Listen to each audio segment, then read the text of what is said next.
Uh, so here we will see antithrombotic agents. In the first, let us see what is meant by thrombus. So this thrombus is nothing but a clot. Okay, and clots are formed by two methods. One is internal clot, okay, and another is external clot.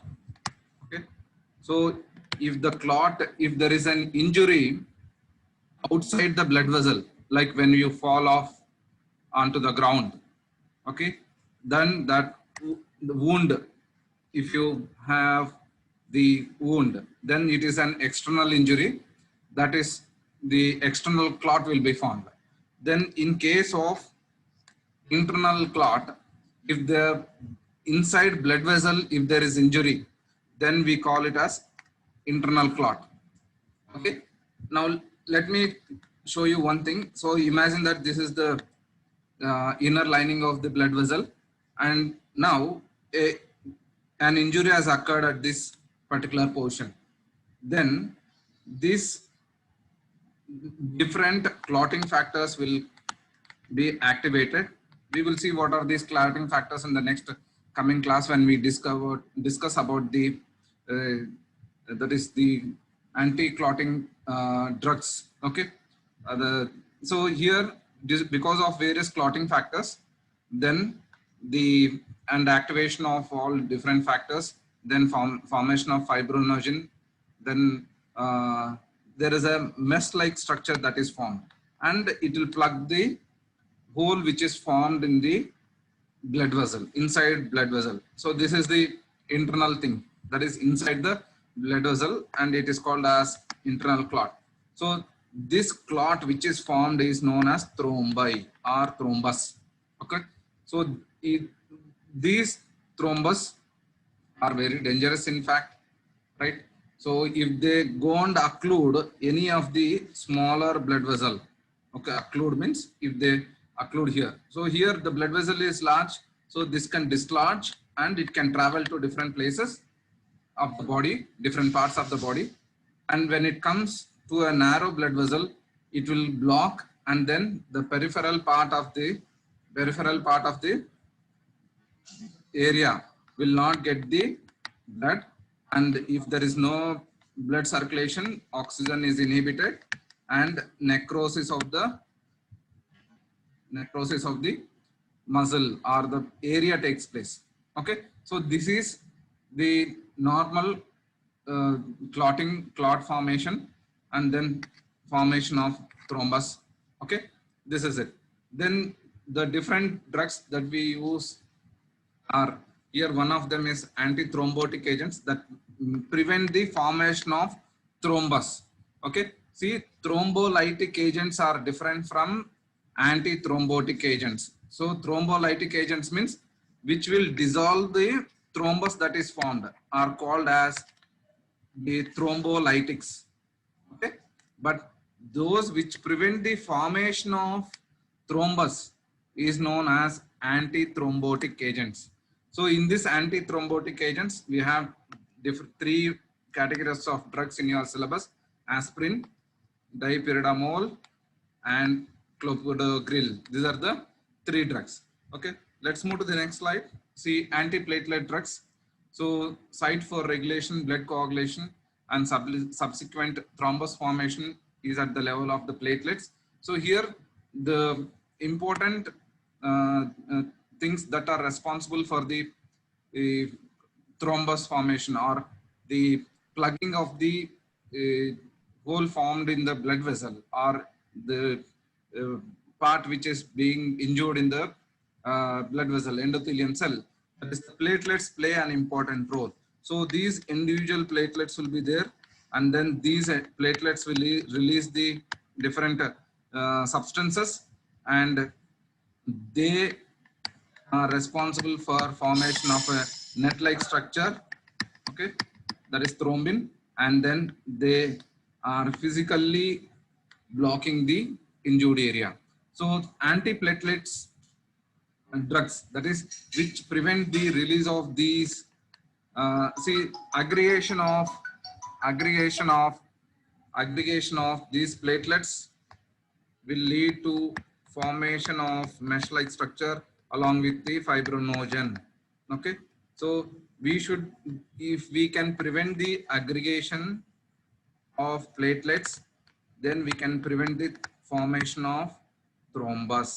So prevent the formation of thrombus. So antiplatelet drugs work by inhibiting platelet activation via number of different mechanisms. So the major role of antiplatelet drugs is in the prevention of ischemic complications in patients with coronary diseases. Coronary diseases is like coronary arteries, coronary veins. Okay, the blood vessels which supply to the heart are known as the coronary blood vessels. Okay, and why we are concerned of coronary blood vessels? Because if this thrombus goes and blocks any of the coronary blood vessels, then we know that necrosis or ischemic heart is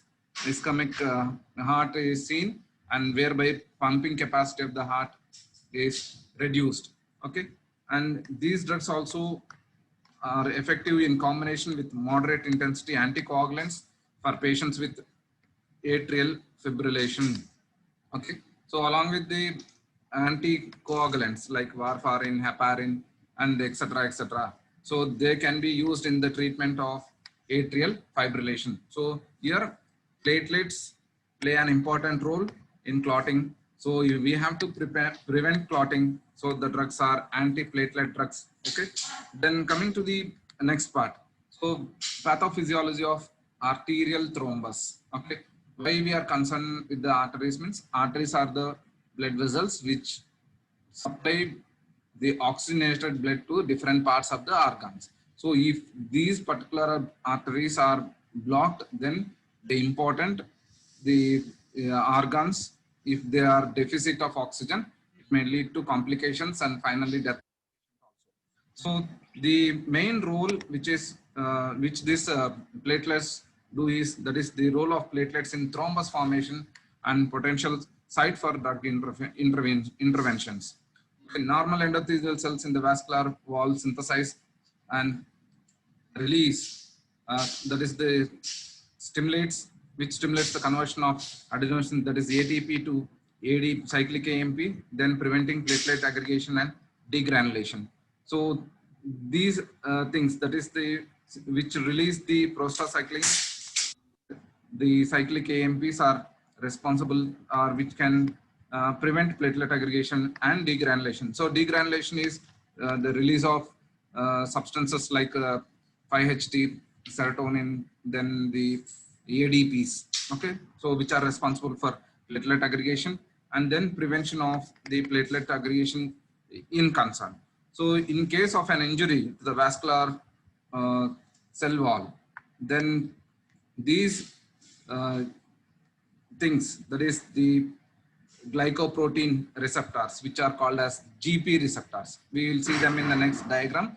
GP receptors, we have GP1A, GP1B, which bind to substances such as the von Willebrand factor. So this is one of the factor which aids in platelet aggregation, and collagen is another important factor. So remember, we have one is GP receptor factor, the GP receptors, and then second is Van Willebrand factor and collagen. All these three are responsible for the platelet aggregation and form the, that is there from the exposed subendothelial surface, thereby activating platelets. So all these three things will be activated once there is an injury to the endothelial, subendothelial surfaces.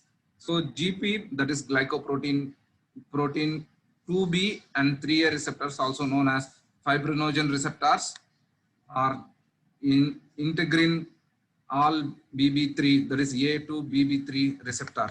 Okay, then mediate the final step of platelet aggregation by binding to the fibrinogen or VWF, thus cross-linking platelets to form the aggregates. So these platelets are cross-linked, that is they are linked to each other and form a network-like structure, and then prevent the loss of blood into the tissue areas. Okay, then the adherent platelets degranulate. So once this process has initiated, that is the release of the activation of these three things, then the platelets further, they will aid in the aggregation process by releasing some of the substances, that is degranulate and release additional aggregating substances like thromboxane A2, then serotonin, that is the 5-HT, then thrombin, okay, and adenosine diphosphate. So remember these 3 or 4 substances which are being further aiding the platelet aggregation process. What are they? That is, they are the thromboxane, serotonin, then adenosine diphosphate, which is abbreviated as ADP. So if you remember these things, then it is easy for us to write the mechanism of action of different drugs. So these substances serve as secondary chemical mediators. So they are acting as secondary chemical mediators to recruit more platelets to the site of vascular injury and thereby amplifying the platelet aggregation. Okay, so example, thrombin production release ADP, which is a potent inducer of platelet aggregation and stimulates prostaglandin synthesis from arachidonic acid in the platelets. Then the next is the prostaglandin synthesized PG1, 2 and thromboxanes have opposite effects on thrombogenesis. PG1 is synthesized in the walls of the vasculature and inhibits thrombus formation. So here prostaglandins inhibit thrombus formation, okay, and conversely thromboxanes, which is synthesized in the platelets, induces vasoconstriction and as well as thrombogenesis. So thromboxanes, so remember GPAT question here. So thromboxanes help in thrombus formation, whereas the prostaglandins I2, okay, or 1, 2, they prevent the I2, it is I2, which prevent the thrombus formation. So prostaglandins and thromboxanes have the opposite effect in the clotting process, okay, or in the formation of the thrombus. Then serotonin, which is the secondary clotting factors, okay, which also are released from platelets. So they're also released from platelets, has similar and additive effects to those of thromboxanes. So thromboxanes and the serotonin aid in thrombogenesis, formation of thrombus, whereas prostaglandins, they prevent the thrombogenesis. Okay, so then coming to the things that we have discussed until now. So there is a cell injury, subendothelial injury, then you have factors, Van Willebrand factor, and then the collagen, okay, and they bind to GP1B and GP1 2, and then help in the production of prostaglandins, that is GH2, and thereby synthesis from prostaglandins you have the thromboxanes. So thromboxanes are responsible for the further really aid in the what you call platelet. So these are all platelets. This is one platelet and this is another platelet. Okay, right? So this is one way. Then the second thing is prostacyclins, which will increase the formation of cyclic AMP, and next 5' AMP is formed and then lead to degranulation of 5-HT, release of 5-HT, and ADP, they bind to the receptors, purinergic receptors. P here stands for purinergic receptors, which are present on the platelet itself. That is, there are 2 types, that is P2Y1 and P2Y12, that is 112, that is 12. Okay, so after these things binding to the platelet receptors present on the platelet, so degranulation occurs further and they aid in the what is called as the platelet aggregation. So here the first site is aspirin, which will prevent the synthesis of prostaglandins from arachidonic acid. Second is preventing the conversion of the ATP from CAMP to 5-AMP, and which prevents the release of the 5-HT and all. And third is the blocking of binding of the ADP to the P2Y12 or P2Y1. So now dipyridamole will act at this place, whereas the clopidogrel will act by binding to the receptor and prevent the binding of ADP, which will aid in further degranulation of the substances and activation of platelets or aggregation of the the substances which are responsible for the platelet aggregation. Okay, I hope the mechanism is clear. There is aspirin, mechanism of aspirin. So just if you can write that this aspirin prevents the synthesis of prostaglandins from arachidonic acid and thereby prevent the formation of thromboxanes. That is first mechanism of action. Then mechanism of action for dipyridamoles. Okay, here they prevent the degradation of cyclic AMP or increase the concentration of cyclic AMP, and thereby there is no further activation of the platelet aggregation factors. And third is clopidogrel, which binds to P2Y12 and P2Y1 receptors and preventing the ADP to act at the respective receptors. And if these receptors are blocked, then there is no release of further platelet aggregation factors. So this much is the mechanism of action of three categories of things. Okay, this is all which we have discussed now. Okay, so we can just go through this. So the inhibition of, that is the increasing the cellular concentration of cyclic AMP and inhibiting the enzyme. Okay, this enzyme is known as phosphodiesterase enzyme. Okay, for dipyridamole, it inhibits PDE, phosphodiesterase enzyme. Okay, it is abbreviated as PDE, an enzyme needed for degradation of cyclic AMP. In the diagram we have seen, isn't it?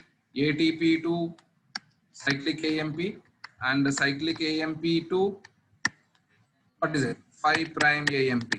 Okay, so what this dipyridamole does is it will increase the concentration of cyclic AMP. How? By inhibiting the formation of 5' AMP. How it is done? So there is an enzyme known as phosphodiesterase enzyme, okay, which is responsible for conversion of cyclic AMP into the 5' AMP. Okay, so this is the mechanism of action. Remember, dipyridamole inhibits PDE, that is phosphodiesterase enzyme, and this phosphodiesterase enzyme is responsible for the degradation of cyclic AMP. Okay, and if this step is prevented, excessive accumulation of cyclic AMP will lead. Okay, so dipyridamole also stimulates PGE to release and inhibits thromboxane A2 formation. So clopidogrel selectively inhibit ADP. So the third category, clopidogrel selectively inhibit ADP, induced platelet aggregation with no direct action on prostaglandin synthesis. Say aspirin and dipyridamole, they prevent the synthesis of prostaglandin synthesis, whereas the clopidogrel is independent of the prostaglandin synthesis. So this is one important question that you should note here. Okay, so what are the side effects of aspirin and dipyridamole? To some extent aspirin, so gastric upset, that is gastric ulcer formation is seen because why? Prostaglandins is inhibited, which is not a desirable one. Okay, so this is one of the questions that you will have to remember for your GPAT. Okay, so then the COX-1 inhibitors example is aspirin, and because thromboxane is a potent vasoconstrictor and as well as the labile platelet aggregation inducer, so inhibition of thromboxanes effectively blocks platelet aggregation, and aspirin and related analogs exhibit effectiveness through such blocking mechanism. So acetyl salicylic acid is the one. Then, so as we know that this is an age-old drug which is well established as an antiplatelet drug in the treatment of the atherothrombotic vascular disease, then which prevents the, which deactivates this COX-1, okay, cyclooxygenase 1. All COX-2 inhibitors are anti-inflammatory in nature, okay, and whereas this COX-1 inhibitor, so it is acting as an anti-thrombotic agent. So have other antithrombotic effects that are unrelated to this COX-1. So these effects include dose-dependent inhibition of platelet aggregation, that is enhancement of fibrinolysis, then suppression of blood coagulation. Okay. Aspirin is rapidly metabolized in the stomach, that is absorbed from the stomach and quickly degraded by the plasma cholinesterases, whose half-life is 15 to 20 minutes. So it is quickly degraded uh, in the that is the by the plasma cholinesterases. So mechanism of action. So this is the cyclooxygenase enzyme. It has got a serine amino acid, and it acetylates the serine. So this is acetylated and covalently bonded. So this